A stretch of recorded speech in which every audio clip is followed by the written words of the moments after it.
if you are seen riding an electric bike in England at motocross track, you will be shot. I'm not kidding you. As we move on to episode 8, which was an episode where we had Ryan Fortnine from Canada join us, and we discussed electric motorcycles. Obviously, there's a lot been happening over the past few years with electric vehicles in general, but within the motorcycle sphere, maybe it's been a little bit slower to take off than what we've seen from automotive counterparts. So I guess, really getting back to the difference, from across the pond, what are you seeing in England as it relates to the state of electric vehicles in general? Automotive, but mainly with a focus on two wheels especially. Are you seeing a boom in electric vehicles on two wheels? I mean, I can't remember what we were talking about with the hate kind of thing, but it goes back to there's a lot of hate for electric bikes over here. I mean, you're called a lot of names.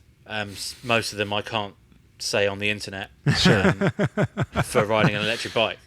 And so it's similar to the three-wheeled thing, that it's similar to ride. Is it similar to riding? It's worse. Really? Okay, gotcha. Yeah. Okay. Yeah. Why is that? Yeah. Why do you call them those names, Al? Yeah. It's not just me. I love I genuinely love the new Zero DRS. Is it? Oh, DRSX. The DRSX. Yeah. The adventure bike. Yes, I love that bike. I genuinely love that bike. Yeah. Sure. And if the world was to end, or the internal combustion engine was to end tomorrow, and we could no longer have it at all, even older bikes, then you'd have to accept it. But yeah, there's no displacement for upsetting Greta Thunberg at the moment. Generally speaking, electric bikes have no place, and this is not my opinion. This is the opinion of the English people. There's no place for electric bikes at the moment, and really that shows in sales as well. I won't name the shop, and it wouldn't matter to most of your listeners anyway. But there's a shop here in England who is a Zero dealer, and they were told to stock up on these bikes. They had a good price. And they've got a warehouse full of Zero bikes they can't sell. And are you seeing the same reaction to electric cars? No, cars is very different. Cars are just they're a means of transport. Right. Whereas it's an appliance. It's a toaster or a washing machine. Yeah. Right. Whereas two wheels moves a soul. Blah blah blah blah blah. It's a completely different thing. So I mean, also the charging logistics and the infrastructure and everything, it's nowhere near as... It's getting better, it's getting a lot better, but nowhere near as good as it should be. And there's... Again, tell me if I'm gibbering on a bit, but there was one time where I found an electric bike to be really handy, and I finally found a home for an electric motorcycle, and that was the trials bike, what's it called? Do you know the one I'm about? It's a French trials bike. Emotion. Okay. Trials bike. Amazing. Absolutely stunning.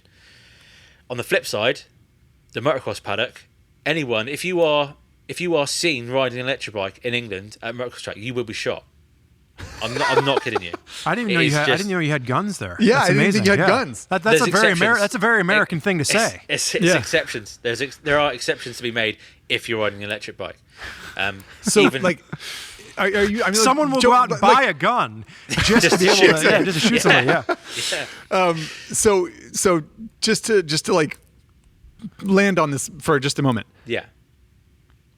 This isn't your personal opinion. No. Showing through. This is if you show up with a Stark Varg or an old an Alta Redshift motocross bike, which have been widely agreed upon by experts to be good motocross motorcycles. Yeah. If you show up at a motocross track and you're riding around on that, people won't talk to you. You're a leper. 100%. Wow. Really? Yeah.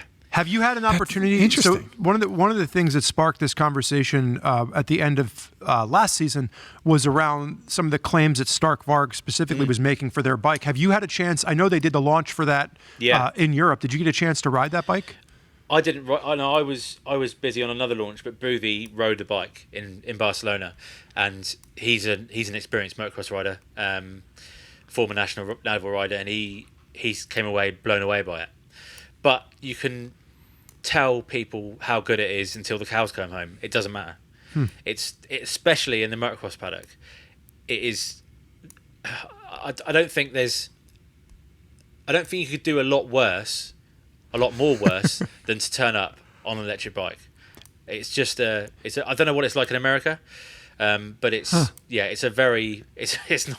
I mean, there was a Facebook post. This just yesterday, a Facebook post from this track in the Midlands in England, very famous, very popular motocross track, and they took a picture. They posted a picture of a. I think it was a start. It must have been a start because it was one of the first in the country. At the track, and they said the future has arrived. And it was probably like half an hour into the post, and there was the comments. I think it was about 300 comments. And every single one of them was like, "Get him off your land, close the track. I'm not coming back if that thing's still there."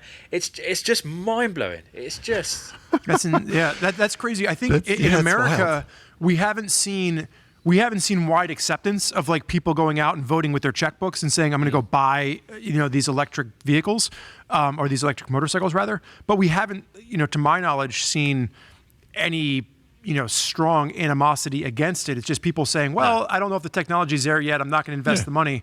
Do you I'm think sure there this are gets places, there are probably places in the United States that might be similar where people will be like, no, like throw that thing in the trash. Maybe, but like to Spurge's point, it's been largely kind of, like begrudging acceptance, I guess. Do you think? Spurge, sorry. I would say, do you think this gets back to like the old timers mentality of like that's not really a motorcycle? Like you have to shift, you have to understand, your corner speeds, and you can't just rip back on the throttle. You have to know what gear you're in. Like, do you think a lot of this comes back to like that mentality of maybe it's more of an English mentality or European mentality in general of like knowing how to do the skill versus just having a throttle and going? Maybe there sure has to be an element of that creeping in, but I think, as I talked about before, motorcycles are so emotive and so. Look, I got chastised because I rocked up with an SX E5 for my lad. We borrowed it from KTM, and they're brilliant bikes. Absolutely brilliant bikes, and which is to pause real quick. That's an electric, yes. a child-size electric motocross bike that's meant to mimic a 50cc or 80cc two-stroke. Is that right? Yeah, that's it. Yeah, 50cc. So continue. Yeah, so rocked up to the paddock. Now, it's as good as it is. You have to take a petrol generator with you to the track to start up, and then charge the battery in between motos, which, that kind of defeats the object a little bit. Yeah. And although both my boys preferred the electric bike, which I'm a little bit ashamed to say, it was easier to ride. The throttle was easier. Just the whole from throttle to rear wheel, the connection of that particular bike against the 50 is so superior. Right. But yeah, I think there's definitely an element of the people wanting the noise, the smell. I mean, especially motocross, the smell and the noise. Out of any sport, out of any motorcycle racing genre, motocross has it all, doesn't it? So I can see why that perhaps is the most tribal. It is tribal, I guess. But you look at somebody like your kids, right? Like a completely new generation. Like, how did they feel? Did they get off of it and be like, "Dad, get this out of here"? Like, I can't handle the bullies, and like I'm not riding this anymore. Or were they more accepting of it? But it was the people around them. How did they view it? They're definitely more accepting of it. I think with the way the world is and what they're taught in school, what they see on social media, what they see on the news, then there's definitely there's the devil's there, which is the activists and everyone saying, oh, you must stop this, but then there's another voice on this side going, no, go on, you can, the smell, the noise, the sound, everything. It's just it's their dad calling them all kinds of horrible names for riding an electric motorcycle.